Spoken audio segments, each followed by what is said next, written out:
तुम्ही खरंच हेल्दी आहात का? फक्त आजार नसणे म्हणजेच हेल्दी असणं का?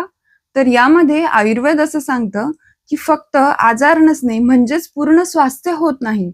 आयुर्वेदानुसार समदोषाः समअग्निश्च समधातू मलक्रियः प्रसन्न आत्मेंद्रिय मनः स्वस्थ इति अभिधीयते.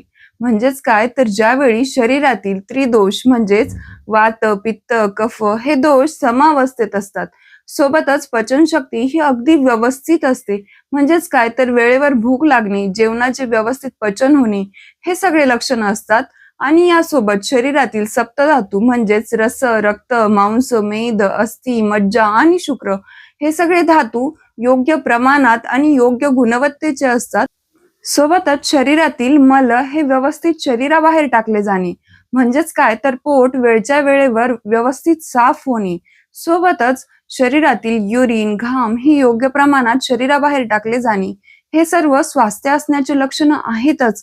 परंतु आयुर्वेद एवढ्यावरच थांबत नाही. यासोबतच मन प्रसन्न असणे, इंद्रिये आपापली कार्य योग्य करत असणे, सोबतच आत्मा शांत असणे, हे सर्व स्वास्थ्य असण्याचे लक्षणं आहेत. म्हणूनच फक्त डिसीज फ्री नाही तर फिजिकली, मेंटली, इमोशनली बॅलन्स असणं म्हणजे खरं हेल्दी असणं. तुमच्यासाठी खरं हेल्दी असणं म्हणजे काय? आणि तुम्ही खरंच हेल्दी आहात का? कमेंटमध्ये नक्की सांगा. या आणि अशाच माहितीपूर्ण व्हिडिओसाठी श्रीपाद आयुर्वेदच्या या YouTube चॅनलला सबस्क्राईब करा.